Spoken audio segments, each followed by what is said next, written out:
Let's go live to Melbourne. Joining me is Liberal member for Casey, Aaron Violi. 8 days out from the next budget. I spoke to the Treasurer earlier this hour. He says that there's nothing in this upcoming budget that will or should trouble the RBA. Do you find that message reassuring, Aaron? With you again, I don't think any message we get from the Treasurer at the moment is reassuring. One day he's talking about the fight for inflation. The next day he's talking about the need for driving economic growth. We've seen the poor policy decisions of the future made in Australia. You can tell he's caught in between and he doesn't know if he's coming or going. And ultimately, it's going to be the Australian people that are going to struggle here with increased inflation, which is driving interest rates potentially up. We're seeing many economic experts say there's real risk if we don't have a contractionary budget, but everything's looking like an expansionary budget. And the Treasurer is dismissing many of these economic experts. So there's big concern and we wait to see what will happen in 8 days' time.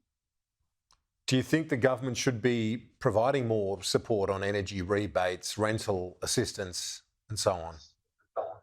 Well, many of these measures, Kieran, are looking to treat the symptoms, not the cause. And this is the challenge that we have and the problem with this government.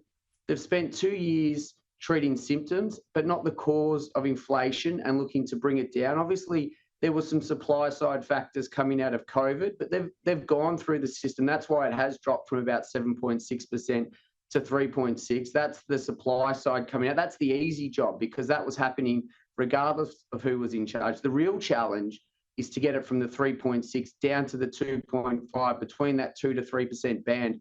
And that's where this government continues to fail. They continue to leave the heavy lifting to the RBA. They're not making the tough decisions, and that's what we're looking for.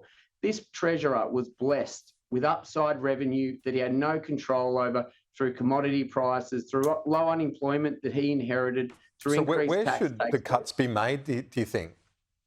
Well, I mean, $450 million gifted to the US company PsiQuantum. That's a great start. So there's a lot of opportunities in this budget. About $40 million this government is spending on advertising to sell the stage 3 tax cuts, which are $15 a week from the 1st of July. There's another $40 million that they could be saving that serves no purpose to help the Australian people other than push their political narrative. So there's roughly 500 million, sorry, Kieran, I found there off the top of my head. So there is savings to be made, but they're pushing their own political agenda at the cost of the Australian people.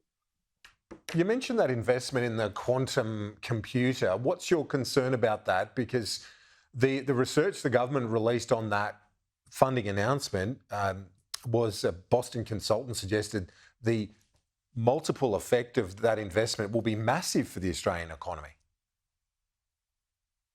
Kieran, there's significant concerns with this investment or this spending of taxpayer money. And the first one is the process that was undertaken. So there has supposedly been, an open process, but many people in the quantum industry have spoken to me last year about an infamous email that's allegedly floating around on behalf of PsiQuantum, spruiking the agreement they had with the Australian government to get support and investment. And that was in June and July last year before this process had started. Many people know in the industry are concerned about that process. The lead lobbyist for PsiQuantum was Richard Marles, former Chief of Staff. So there's clear, strong connections between the lobby group, between PsiQuantum, between the Australian government. Many people in the industry feel that the fix was in and the process was set up to come to this outcome. So I was hearing about that last year. I spoke about it in Parliament in November and raised my concerns. And lo and behold, we're in May, 6-7 months later, and the government are funding this money. And let's be clear, they're putting this money into a US-based company under the Future Made in Australia program. That's a ridiculous decision on so many levels. They're picking a winner in a contested space in quantum. They're undermining the Australian quantum industry by supporting a US company with Australian taxpayer money, and they're putting it under the Made in Australia banner. It's an outrageous decision. There's big questions that this government haven't answered about this process.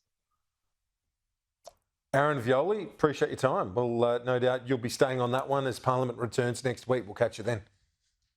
Thanks, Kieran. Catch you then.